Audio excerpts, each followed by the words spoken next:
them all at once because we've run out of time and we want to get to the moon by the end of the decade. And people thought that was a crazy idea. People said, no way, it's too many unknowns. We couldn't possibly do that. There's no way, and George Miller kept saying, if we want to get to the moon by the end of the decade, we're going to have to do this. And I can remember when that was proposed, I thought it was a real crazy idea, not very good idea. Looking back, it was a great idea. Now, von Braun might have been in favor of it or he might not, but I'm sure if we asked him after it was all done, he would have said, what a great idea. We never thought of that when it began, and that compressed maybe the flight schedule by a whole year, or maybe 8 months or something like that. We can all see that he left his mark literally before leaving and making peace with Yahshua and our Father Yahweh, and left the rest of you, computer earthers, here with Satan.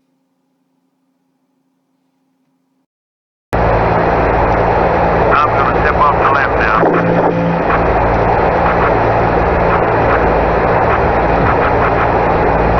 It's one small step for man, one giant leap.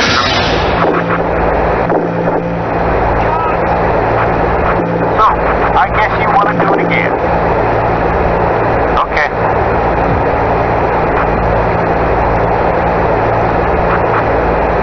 Sorry, Mr. Horse. ActorNOTS to the moon. ActorNOTS to the moon.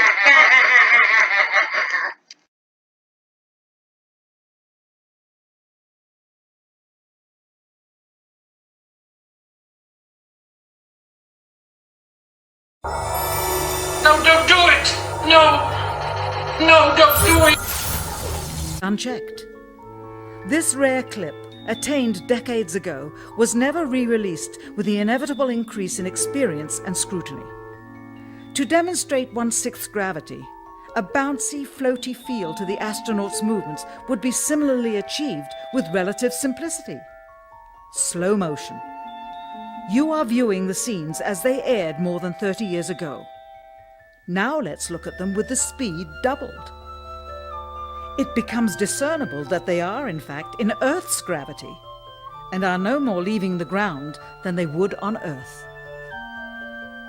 It is clear from these rarely seen color television pictures that the crew of Apollo 11 brought a high-resolution color video camera with them on their mission, yet the only pictures broadcast live from the moon's surface were these from a low-definition black and white camera. In fact, the networks complained because in addition to this, they were forced to shoot the images, second generation, off of a projection TV of the technology of 30 years ago, and were not even allowed to take a direct feed, which further degraded the quality and clarity of the images. Perhaps this was precisely what NASA and the federal government had in mind. After all, it was a first, regardless of where they were. Better to open up their debut mission with fuzzy pictures and numerous blackouts, rather than show too much revealing detail of a false scene that was yet unproven. And finally, the element that seals their fate. Of all the footage of Apollo 11 requested from NASA over a 5-year period, one gem was discovered just before the completion of this documentary. An old reel received by mistake.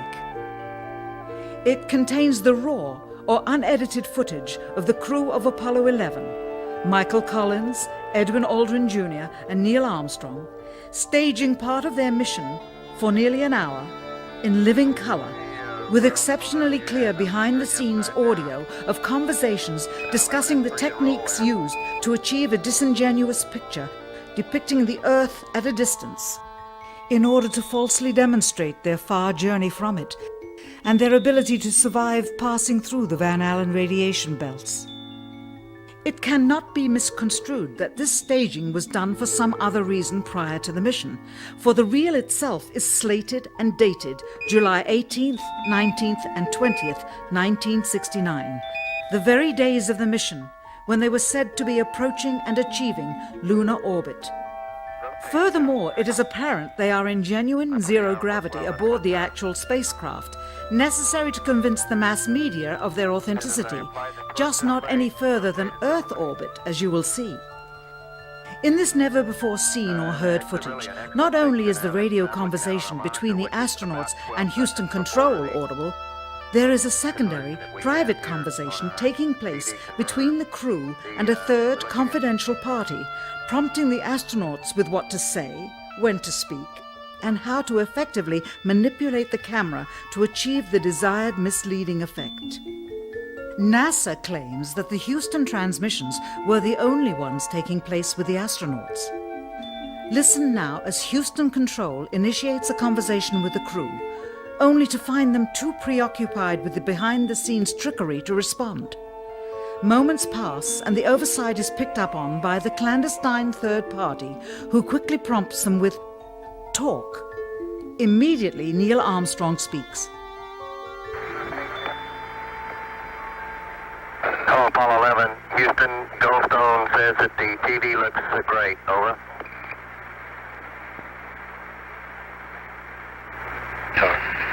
Okay, Roger. We're coming in on Earth.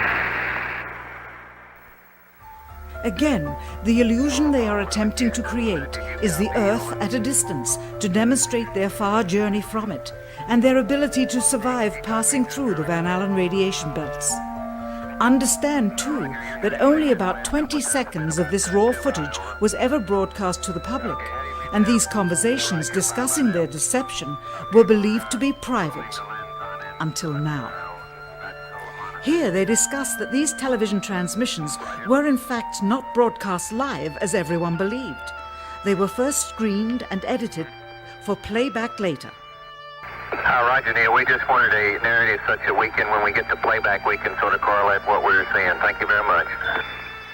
Here they discuss the fact that they have turned out the lights and have blocked out sunlight from entering the spacecraft through the other windows, as to not cause any reflected light to fall onto the spacecraft's wall in the foreground. Okay, very good. Well, we shut out the sun coming in some of the other windows into the spacecraft, so it's looking through the number one window, and there isn't any reflected light.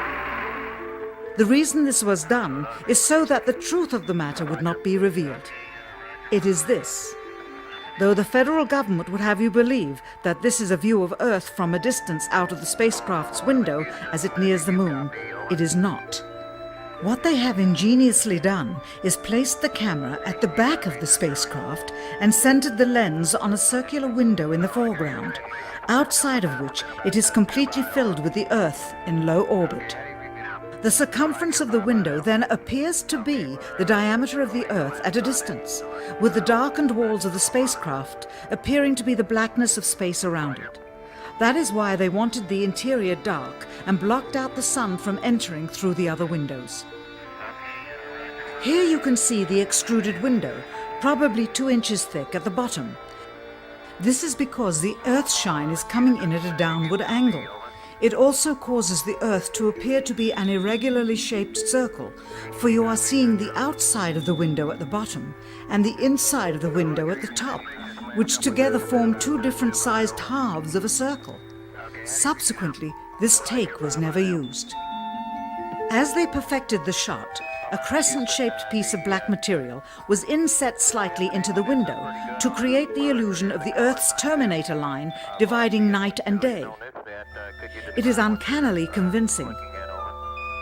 During this segment, intended to be edited and played back later for the worldwide television audience, dated July 18, 1969, Neil Armstrong condemns himself as he states that he is 130,000 miles out, or halfway to the moon, as the NASA flight log also states on this date, when he is in reality in low Earth orbit of a few hundred miles. Roger, Houston, Apollo 11. Calling in from about 130,000 miles out. Here, during another segment, also intended to air after review, Neil Armstrong falsely explains to the viewers how the shot is attained by putting the camera's lens to the window's glass, as it would have to be if they were the claimed distance away from the Earth. We only have one window that has a view of the Earth, and it's filled up with the TV camera. If the window was completely filled up with a TV camera, as he stated, then an astronaut's arm would not be able to get between the camera and the window, as it obviously does here in this outtake. South America becomes invisible just off beyond the Terminator or inside the shadow. You can also notice how the astronaut operating the camera reacted to the mistake by attempting to pan away from it. Blue cast. See white bands of major cloud formations across the Earth. And you see This is a segment that they believed wasn't even being recorded, much less suitable for broadcast, for the lens was being zoomed out and the scene was being changed to that of an interior of the astronauts at work, and apparently the stop button popped back up on the recorder without notice. Here is the diffused work light that they used to see camera controls, but not throw light onto the spacecraft's wall. Here they remove part of the crescent insert.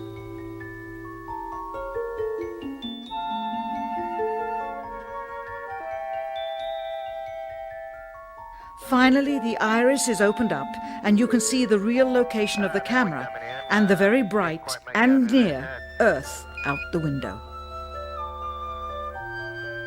Here is the slate for the 19th of July, and the same shot of trickery on the 19th of July, and then the 20th, and the same misleading shot on the 20th.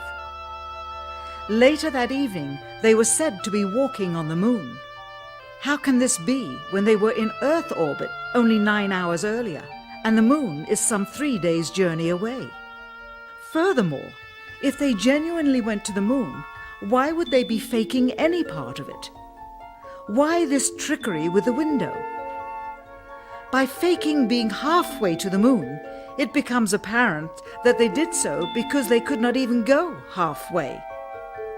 It thus confirms that the stumbling block to their success was the lethal radiation of the Van Allen radiation belts. Since the same equipment was used on the subsequent missions in the 40 months that followed, none of them could have gone to the moon. They only increased their proficiency at staging them. When some TV viewers of the second manned mission to the moon telephoned the networks complaining that reruns of I Love Lucy were being interrupted, it became clear that for the taxpayers, once was enough. But it wasn't enough for the government and contractors.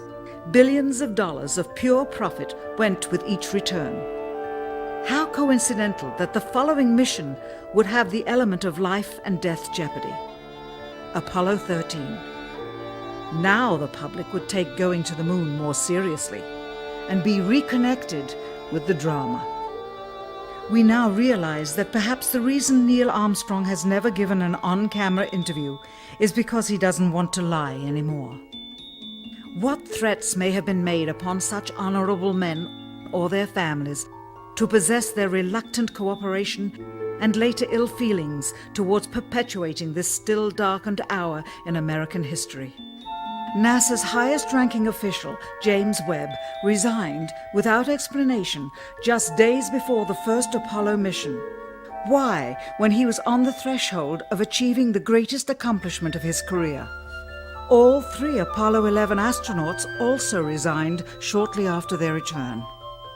On the 25th anniversary of the event in 1994, Neil Armstrong made a rare public appearance and held back tears as he spoke these brief cryptic remarks before the next generation of taxpayers as they toured the White House. Today we have with us a group of students among America's best. To you we say, we have only completed a beginning. We leave you much that is undone. There are great ideas undiscovered, breakthroughs available to those who can remove one of truth's protective layers. He is that layer. Perhaps someday soon, with the uncovering of this footage and its meaning, the true patriots of America will rise up or come forward. and free the citizens and themselves from the sin that so easily entangles, and from a federal government that needs to have the gangrene cut off. Even if the government's destruction would come from the truth, then it is not worthy to stand, and its betterment would inevitably follow. All of us are mortal. All of us will die. Perhaps the seeking of a clear conscience before that hour will motivate the truth into the light. Perhaps as citizens we should offer amnesty for this and other crimes of history, for facts from those involved, before the truth perishes with them. Why must we wait until the year 2017 to open the Kennedy assassination files? Perhaps they will not even be opened then, for the law that reluctantly stipulates their release says so with this clause, quote, "with the exception of documents certified for continued postponement by the President." Whoever believes the citizens to be too immature for the truth are too immature for power. The truth will always set us free. What's up, good people? It's Jay. Thanks for tuning in. That was just the first clip, but we go deeper still into how do we implement God in our lives. From this big bang, if we have people swearing on the Bible that they don't believe in, basically just to save their ass in a court of law. But asking these computer earther questions is like these ActorNOTS, getting pissed off because the lie is much bigger than them. And that's why I point out these things, like these computer earthers are taking the heat and answering questions for these ActorNOTS and the space agency. And they don't even give a shit unless they work for them on a low. And they're just here to get on our nerves. But at the 32:20-minute mark, there is no warning of approaching the Van Allen belt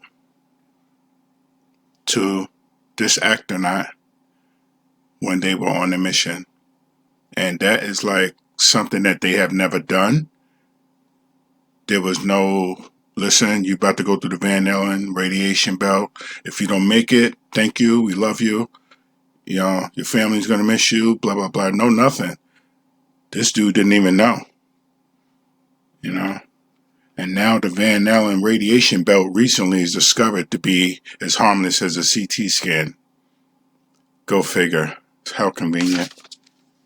But the best part about being a flat earther is using the globe against the ones that believe it, and whoever helps enforce the globe lie.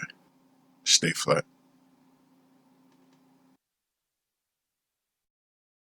You really like attention, don't you? You're the one who said you walked on the moon when you didn't. Calling the kettle black, if I ever thought of it. Saying I misrepresented myself. Away from me. You're a coward and a liar and a thief.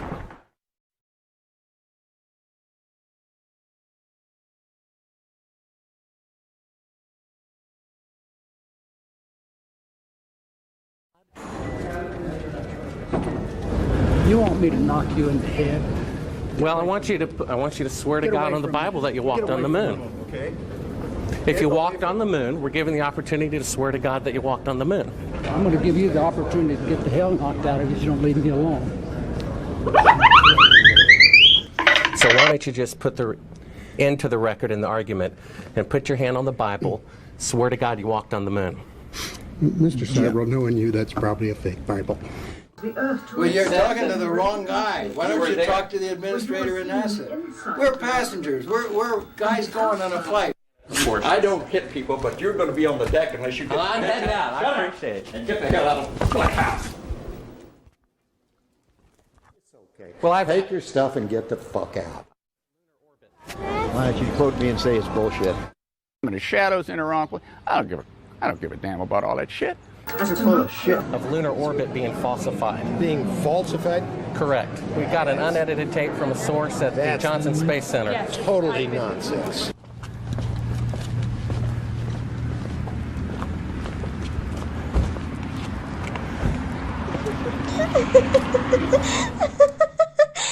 Mr. Seibel, you do not deserve answers. If you show this publicly, you're open for a lawsuit. Okay?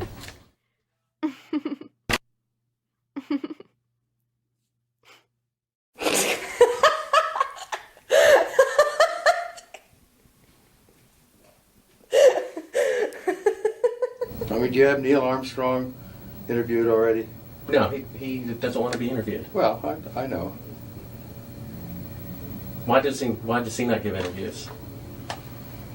Well, because that's his personal choice. And I guess it's mine, in a way, to do things when they've been researched and worked out as far as a business arrangement. This is not news. This is not an anniversary. Well, actually it is. We found a very unique reel of footage that we have queued up to show you. Yeah. And it's from the mission. And to our knowledge, no one has ever seen it before. Mm-hmm. And it's 30 years old. And you want me to see this while you have me on camera? Well, and to tell us what it is. I mean, it's... Well, I don't know why I should do that. It's a very unique footage. It may be that I need to see it, and then we sit down and we talk about it. Well, here I call BS. You know how many actors that are trying to produce a movie or promote a movie on these live TV shows, and they have the thing queued up, the clip queued up. They don't, they either know or they don't. They will still go on with, I don't know, I think in this clip, such and such happened, we kill the bad guy, like the president. I always talk about Barack, where you can't even ask him questions on these live TV shows because they don't know anything. Stuff got to be written down. Buzz doesn't know anything about this, or he went to the moon. No matter what it is, he should be able to answer it. So yeah. I mean, it's called BS. I don't know why I should do that. It's a very unique footage. It may be that I need to see it, and then we sit down and we talk about what you're taking a picture of.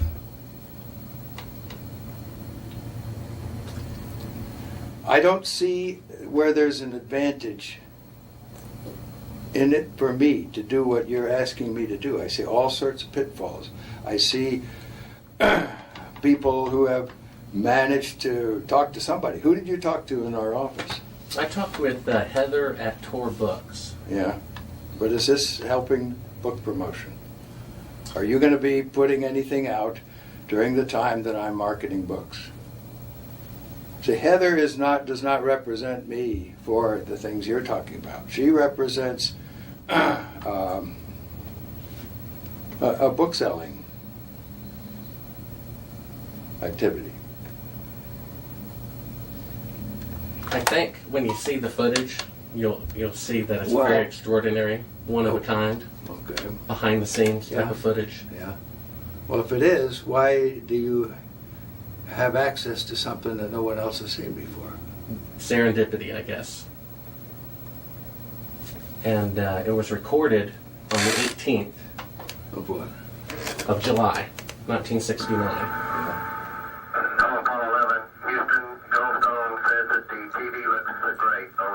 Do you remember this? On the 18th?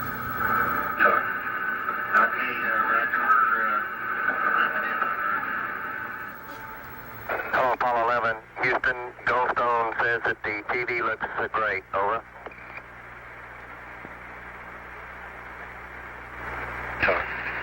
Okay, Roger. Roger, Neil. We just wanted a narrative such that we can, when we get the playback, we can sort of correlate what we're seeing. Thank you very much. Well, we shut out the sun coming in some of the other windows into the spacecraft, so it's looking through the number one window, and there isn't any reflected light. We only have one window that has a view of the Earth, and it's filled up with the TV camera. South America becomes invisible just off beyond the terminator or inside the shadow. We can see the oceans with a definite blue cast, see white bands of major cloud formations across the Earth. Roger, the AGC is working real well. The F-22 looks good, over. So Apollo 11, Houston, did you copy, over? AGC copied, Charlie. Roger, your transmissions the last couple of times have been about 2 by, over.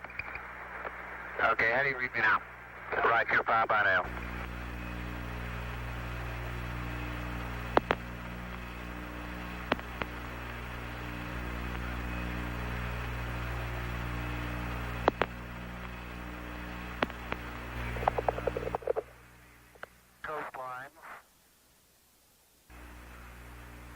Now we're coming in.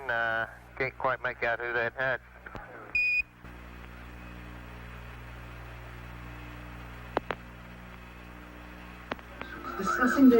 What is your proposition? That we didn't go to the moon? I know for a fact that you did. I know for a fact that you did not. You know for a fact that we did not. That's correct, and you'll see this tape proves that. Okay, well, I'm not interested in satisfying your suppositions when there's all this evidence that we did. This proves, as you see, that you were using the window to demonstrate that you were halfway to the moon when you were Turn the camera off, please. Turn the camera off. You're full of shit. It shows that you're in Earth orbit. Now, if the moon is 3 days away, and this is late, on the 18th, how could you possibly walk on the moon 2 days later when this was shot on the 18th? You want me to sit in front of a camera while you're taking pictures, you're showing this, and then you want to see my reaction? I know for a fact that that's slimy journalism. Do you realize that? If you ought to be ashamed of yourself. If you read the document that I have in here, you'll find that it's not. But this is a personal plea to do what is right. Well, we sit and we talk about things ahead of This is the time. document that you want to see. I know for a fact. But what it is you're trying to do is unethical. You don't believe that? No, I do not. Well, then we have a difference of opinion. This is where you're using the window of the spacecraft to appear to be the Earth far away. We got the raw footage of it. We have an auxiliary track, so in prompting you when to speak. You believe in UFOs? No, I do believe not. we've been visited by... Well, why do No, I you want to don't. believe this stuff? I know for a fact. We've had this analyzed, and this is the window, and and it's dated by an atomic clock at the Goldstone tracking station, which is on the tape. Well, you're talking to the wrong guy. Why don't you talk to the administrator in NASA? We're passengers. We're guys going on a flight. We're not... I know for a fact that it did. And this tape would prove it in a court of law. It would. Why don't you try? Why don't you put your money into a court of law and see how people laugh at you? You want it. No one has Is your laughed. camera working? No one has laughed. And this makes you the real famous person that has discovered this and reveals all this stuff. What an ego you must have to want to propel yourself like this. That's not why I'm doing it, and God knows that's not why I'm doing it. I'm doing it for the truth to come out because I think it was wrong. You can also notice how the astronauts But you're doing it the wrong way. You don't mislead somebody like me to come in here. If you didn't go to the moon, that's misleading people. I'm showing you this Okay, tape. we went to the moon. We're not misleading anybody. Then how is it possible that this is the window? It's shot to make it look like. Look, you can manufacture all you want with This these is things. straight. This isn't manufactured. Sure. You know that it isn't. that of an interior of the astronauts at work. I believe this would prove it in a court of law that you did not go to the moon. It's dated on the 18th. It proves when you remove the Will you give me your Here's business the light. card? It's all in there. Camera controls, It's all in there. not throw light onto the spacecraft's wall. Here they remove part of the crescent insert. This proves that it's the window. You can see them removing the crescent insert that you did to create the Terminator line in front of You're the so window. full of shit, I can't believe it. If you show this publicly, you're open for a lawsuit. Okay?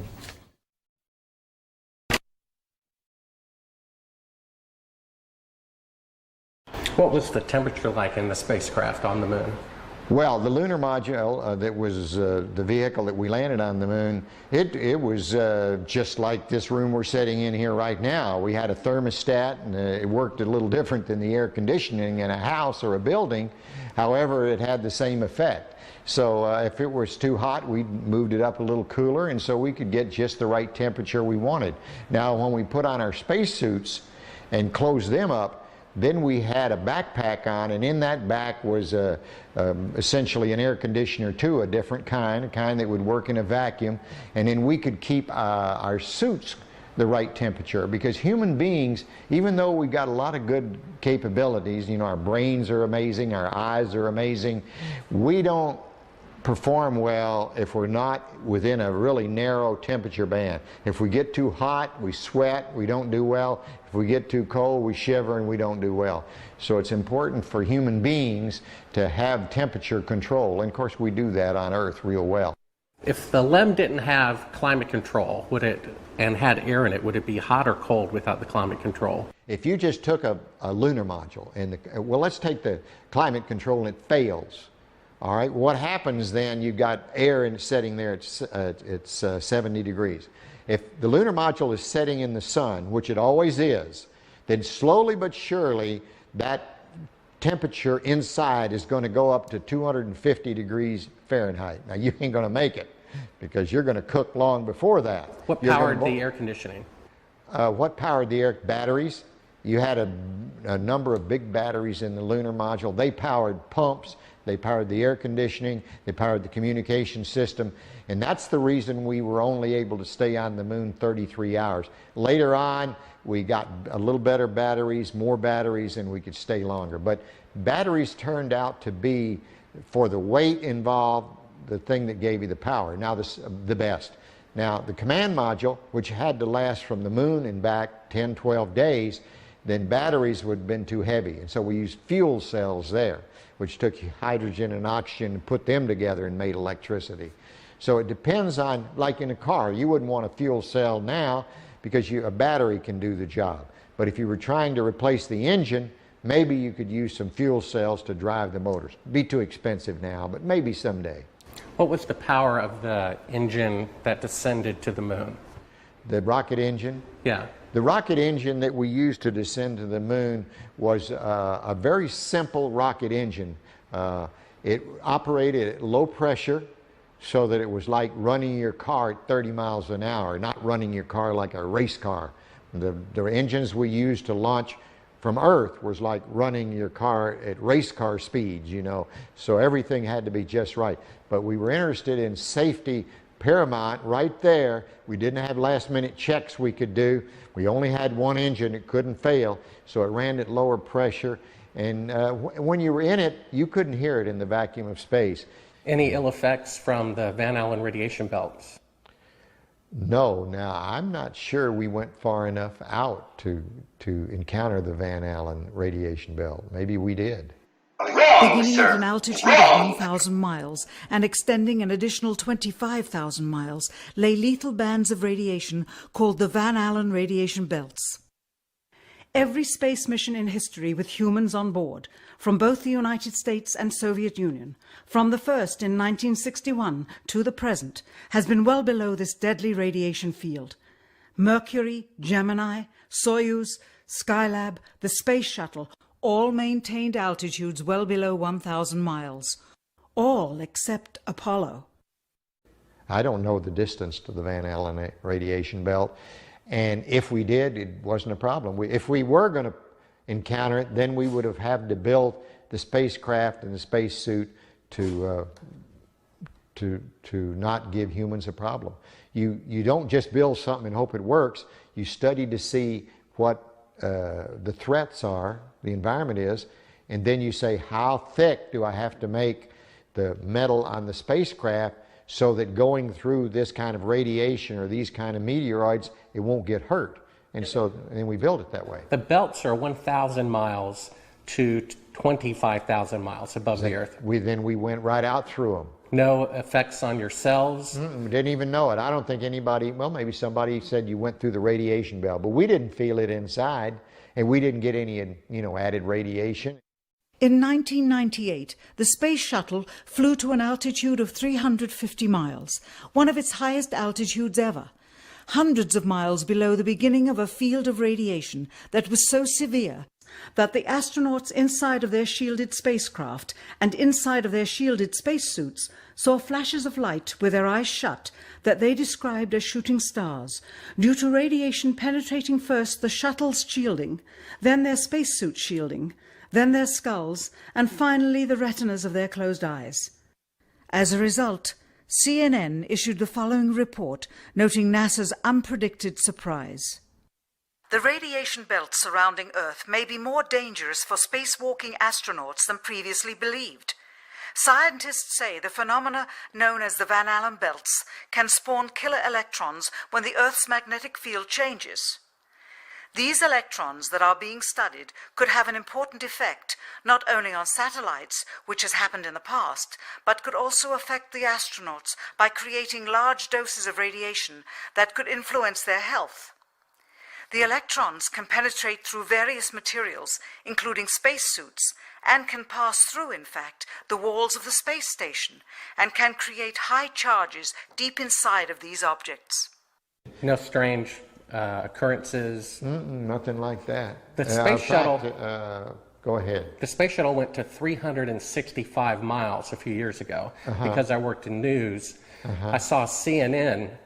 They said that the radiation belts surrounding Earth are more dangerous than previously believed because the astronauts saw shooting stars with their eyes closed. Just when they got within 600. Radiation belt. We saw shooting stars, but they're not shooting stars from with your eyes closed, although they look like it. If you're out in space beyond the Van Allen belt, and probably within the Van Allen belt, and close your eyes, and just pay attention. You don't notice it unless you pay attention. Then all of a sudden you'll see a little flash like a shooting star, except it's like that. There goes one this way. Then one just blossoms. And then not that fast. Maybe you wait 3 minutes or 2 minutes and one goes whoosh. And what's happening is cosmic rays are hitting the back of your eye and exciting those sensors in the back of your eye. So that's what you see. And they got high enough apparently to close it. My guess is in Earth orbit, if you closed your eyes and just paid attention, that you would see them. The first time they were seen was when they went to 365 miles. Yes. That's 650 miles below or away from the radiation. Yeah, see, it's below. My guess if they just did it tonight. But see, if you're just going to sleep or closing your eyes or it's dark, you don't notice them. But if you'll close your eyes and pay attention, which we had an experiment to do, by the way, then you see them whistling by. Not on our mission, by the way, they hadn't been discovered yet. I saw them one day on the moon. It wasn't dark, and it was kind of dark, and I saw this flash of light, and it looked like it was on the moon, but really it wasn't. It was a flash of light in my eye. Where were you when the Apollo 1 fire happened? Apollo 1 fire, I was in my office at the Johnson Space Center. It was about 6 in the evening. I was working late there at my desk. I got a phone call, and a voice on the other end said their name, and I said, okay. They said, I knew who it was. It was the flight director or someone down at the Cape during the test, and he said, we've lost the Apollo 1 crew. We think we've lost the Apollo 1 crew. I said, well, where are they? Have you ever read the congressional report on that? Sure. They considered it, at that point, that it would be extremely difficult to go to the moon within 2.5 years from that point. We did. We thought it would be. But so what big change happened to make it possible? Well, once again, with what we knew at that time, it looked like that would be difficult. So, but we started out on the journey anyway, And as we started on the journey, we found ways to shorten it. For example, we had a lot more flights planned prior to landing on the moon than we actually did. For example, testing the Saturn V. George Miller, one of the smart guys up there in headquarters, said, we're going to test, we've tested on the ground the S4B and the S1 and the S2 sorta. We're going to put them all together and test them all at once because we've run out of time and we want to get to the moon by the end of the decade. And people thought that was a crazy idea. People said, no way, it's too many unknowns. We couldn't possibly do that. There's no way, and George Miller kept saying, if we want to get to the moon by the end of the decade, we're going to have to do this. And I can remember when that was proposed, I thought it was a real crazy idea, not very good idea. Looking back, it was a great idea. Now, von Braun might have been in favor of it or he might not, but I'm sure if we asked him after it was all done, he would have said, what a great idea. We never thought of that when it began, and that compressed maybe the flight schedule by a whole year or maybe 8 months or something like that. We did a lot of that. We had a goal to get to the moon by the end of the decade, and we were trying to do it. That doesn't mean we were being careless, but it meant we were doing everything we possibly could to make that goal that President Kennedy set for us. And we did, in fact, make it. Now, you mentioned the guys who thought we didn't go to the moon. This must be what you're talking about? What? We found that. I guess you're familiar with the Fox special. Oh, yeah, I'm familiar with it. I watched it, yes. It's a good, it's a money-making thing. They don't have the landing legs extended. You know why? It won't hold the lunar module up on Earth. But that's not, those landing legs aren't extended. But, you know, this is some, you know, guys stand around saying, how can I make some money and make a movie? Well, I can make porno. That's good. I'm a filmmaker, and I've been in the business about 15 years, and I've been asked even to testify in court as to the authenticity of footage. And I saw this footage. It's dated by an atomic clock 3 days into the flight. All the astronauts are identified, and they're there putting the transparency over the window. They're clearly pretending to be halfway to the moon when they're not halfway to the moon. That is bullshit. I don't care what you say. I went to the moon and back, and everyone that's a scientist knows it. Now, if you want to not believe it, it's okay, you know? It's okay. It's a better story. It just happens to be a lie, that's all. Would you swear to on the Bible that you walked on the moon? I'm not going to do it because I'll do it over here. I won't do it on your camera. Well, why not? Because it just isn't an appropriate thing to do. Well, but you're an asshole to do that. You're the same guys, just different guys that did the other person I told you about. Well, would you put your hand on, if you walked on the moon, here's the opportunity to set the record straight, to put your left hand on the Bible. Left hand. Raise your right hand. Okay. And you realize this can be used as a video deposition in the future. And if you lie, you'll be guilty of perjury. I understand that. Okay. Say your name. My name is Alan Bean. I swear to God and affirm. I swear to God and affirm. Under penalty of perjury. Under penalty of perjury. Treason. Treason. No, not treason. Treason has nothing to do with it. Let me rephrase this and say, I've got my hand on the Bible. I went to the moon. I walked on the moon. All the other people that you think are people that NASA says went to the moon and walked on the moon but you won't go to the moon and walk on the moon. You won't say under penalty of treason. What's treasonous? That's doing something fraudulent to the taxpayers. That's crap. Well, what that about isn't treason. Under penalty of eternal damnation? Under penalty of eternal damnation. And under penalty of treason? Treason is when you sell out your country. Well, if you used $135 billion to not go to the moon. That's still not treason. Treason is if you tell secrets to another thing. I've said enough. Now, you can use that and say, well, you didn't say something else. No. I know how people are. It's okay. Well, take your stuff and get the fuck out. I've asked 6 other astronauts if they would swear on the Bible, and they refused to do it. Neil Armstrong refused to do it. He just thinks, I know that. I know they do. Now, do you believe in God? Do I? Yeah. Pretty much. I wouldn't swear on the Bible if I didn't believe it. But it doesn't make any difference. You'll change it like you want. Take your stuff and go, guys. Why don't you? Well, I know for a fact you didn't walk on the moon. I've seen the footage. That's fine. It's okay if you know it. Do you understand that? You can have any opinion you want. That's what's wonderful about this country. You can believe anything you want. And it's okay with me, for sure. Right. Get your stuff and go. Okay.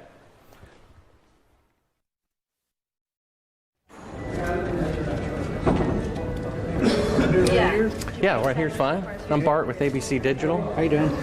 I was given a classified tape from the Apollo program. It's 31 years old. It's an unedited reel, including outtakes from the mission. It's got about 20 takes of a single shot of the mission. What mission? Apollo 11. Yes. And the photography is being forged in the mission.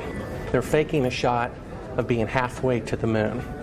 And they refer to you on the tape as a shot that was done during Apollo 10, where you put a transparency over the window and move the camera of the Earth and move the camera back away from the window, turn off the lights in the spacecraft, and appeared to be halfway to the moon when in fact they were in Earth orbit.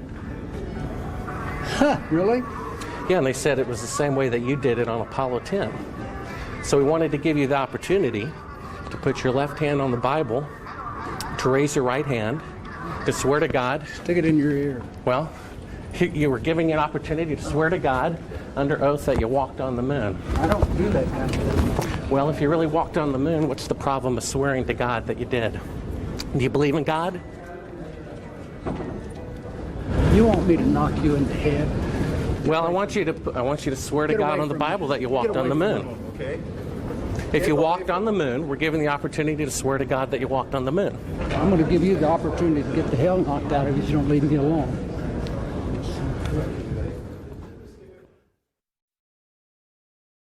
I got to a point on my 2 flights to the moon, particularly my last flight, when I actually made the moon my home for over 3 days. You know, you become detached from one planet. You become detached from Earth, which is your identity with reality. But we launched at night, circled the Earth about 1.5 times, and headed out to the moon for a 3-day voyage when we got there. So the engine is loud? You get, pardon? Is the engine loud as you're descending? Well, the engine is very loud. It's very difficult to tell the difference between feeling sound and hearing sound, but yes, it's loud. When you were in it, you couldn't hear it in the vacuum of space. It's a very kinetic, very dynamic period of about 10 to 12 minutes. And you get down to 200 feet, and you go through an area where you're either going to land or you're basically going to crash. So is the Earth, I guess, is 6 times bigger than the moon is from Earth? The Earth is about 4 times bigger than a full moon looks to us from Earth.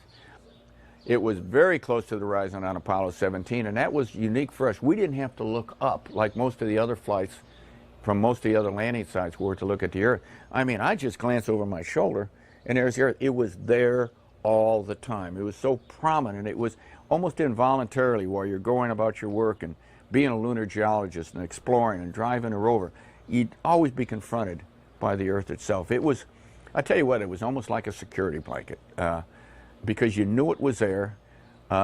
It was the warmth that accompanied your visit to another planet. For instance, our lunar module, when we lifted off the surface, had to burn for 7 minutes and 14 seconds. Not just light off, only one engine. You know, we had redundant or backup valves, but only one engine, one set of propellant tanks. It had to light off and had to burn for 7 minutes and 14 seconds. If it quit earlier than 7 minutes and 7 seconds, we came back down to the moon, and there was no rescue.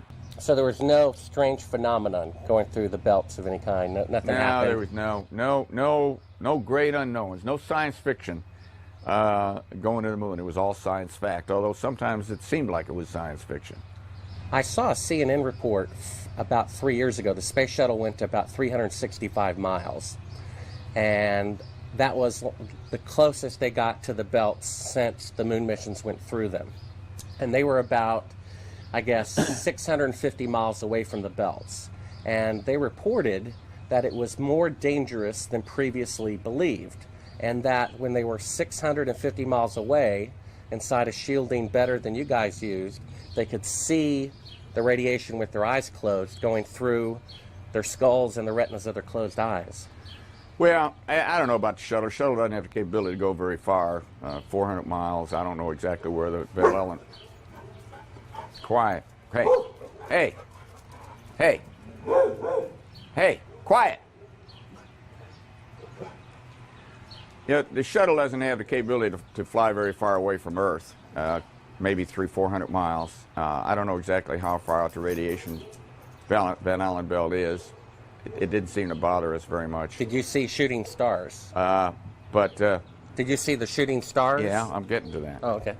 But a lot of noise going on. So I don't know the results of some of the experiments they've conducted. The point is they can't get that far from here, and they're really in the protective confines of the Earth, outside the atmosphere certainly. Now on the way to the moon, we did conduct a lot. We weren't passengers away to the moon. We're passengers. We conducted all kinds of experiments, and one of them was an experiment where we closed our eyes and then we put some light-sensitive pads on our eyes, and we could literally, yes, we could see traces of radiation or traces of something going through our eyes. We conducted this experiment both going to the moon and coming back from the moon several times. Now, what that all meant, I don't know, but it wasn't the kind of radiation that gave us a problem of any kind. But you could see it. You could close your eyes and you could see these things shoot by. We all saw it. Not on our mission, by the way. They hadn't been discovered yet. We did it on more than one mission. I guess you knew von Braun, right? Oh, yeah, yeah. They found a publication of his that he did prior to the goal being set to go to the moon.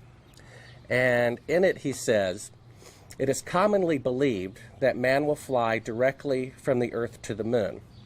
But to do this, we would require a vehicle of such gigantic proportions that it would prove an economic impossibility.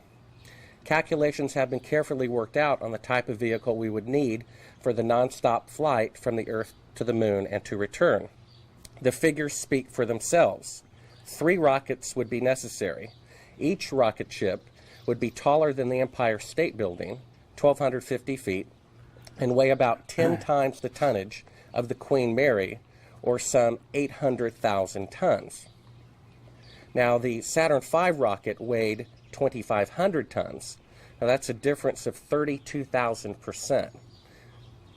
How do you explain that change was made within a 3-year period?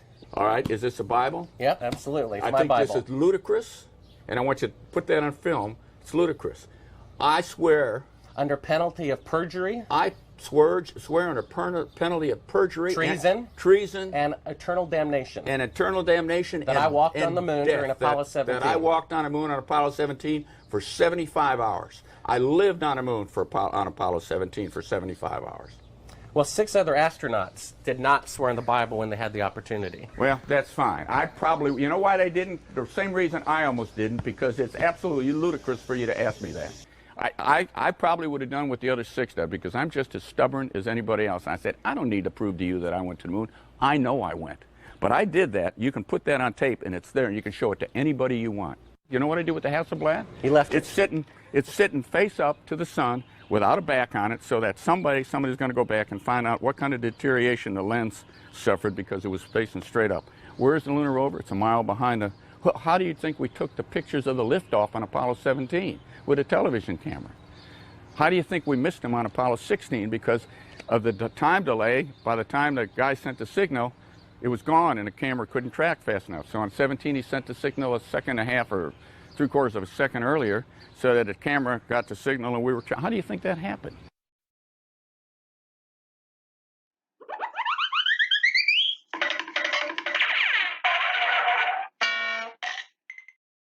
I've got a book telling me I didn't go to the moon, that thick, okay? There's a book there when you can't see stars in the daytime and the shadows in the wrong place. I don't give a damn about all that shit.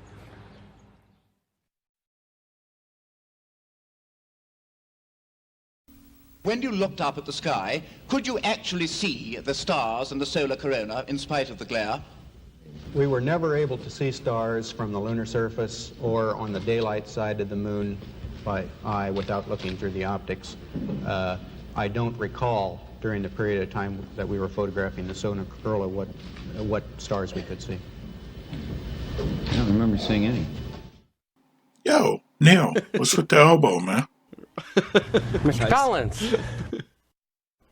Okay. Now, me, Right. personally, I do not condone asking someone or making someone put their hand on the Bible. That's just me. I will not put the Bible in someone's face and tell them to believe or swear that you didn't steal my money or swear you didn't hit my car or anything like that. I won't do that. That's something that they will have to deal with Yahshua and Yahweh. But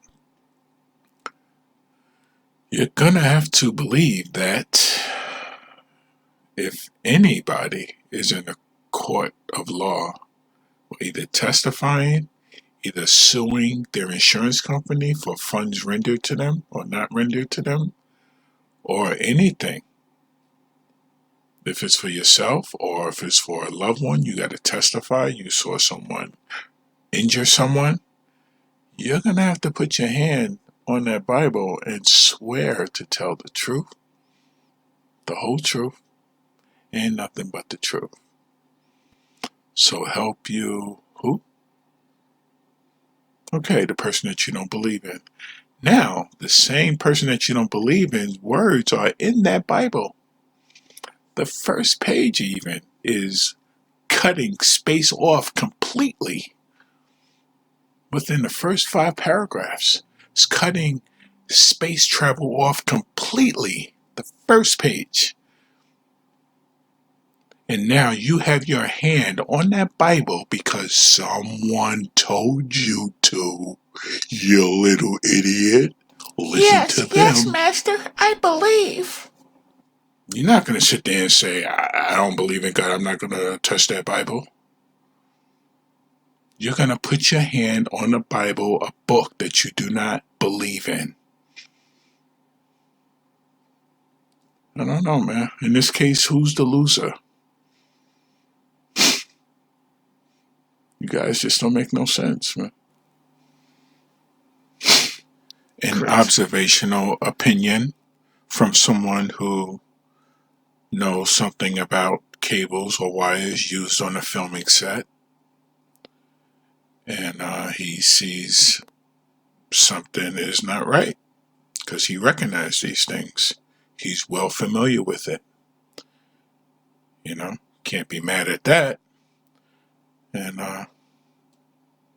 when you think stupid, you talk stupid. Talk with some facts. Talk with some proof.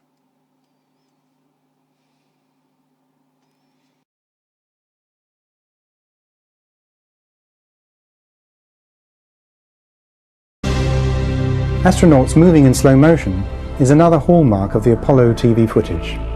There is no evidence at all of any astronaut making a leap or a jump anywhere near a height commensurate with 1/6G possibilities. But if they were actually simulating EVAs on Earth, they would then need help with their bulky heavyweight suits and backpacks in order to achieve the visual effect of moving around easily in lunar gravity. So enter wire supports. This is a tried and tested way of relieving weight from performers or even flying an actor. Here is a sequence from one of our own productions. Excuse me, will I need a car? Relax, Chris. We're only making a short journey back to 1969, to the beginning of Units.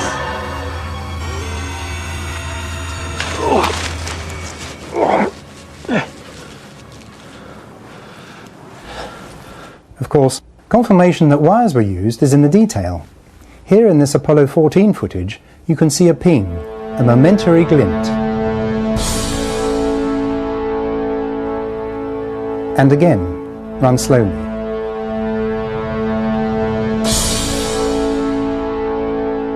and once more. There are other examples too. This one is from Apollo 17 during the flag scene. You can see the ping at the top of the frame.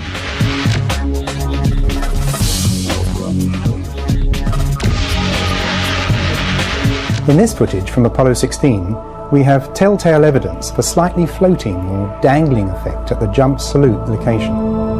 It's as if the weight is being taken off the astronauts' feet just a second or so too soon. Compare that sequence with an obvious rehearsal rig. The dangling effect is very evident.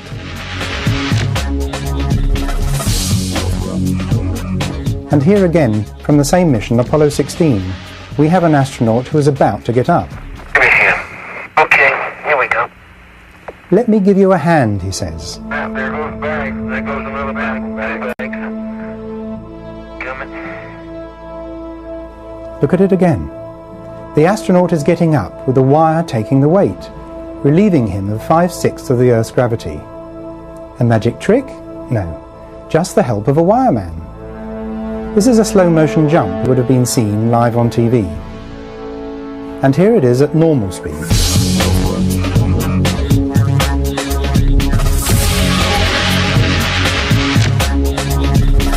The well-rehearsed, pre-recorded material was apparently slowed down by 50% when we saw it on TV. And yes, we've done the necessary work to establish that percentage. The sky's the limit. It's not just a phrase. It's also true. Stay flat.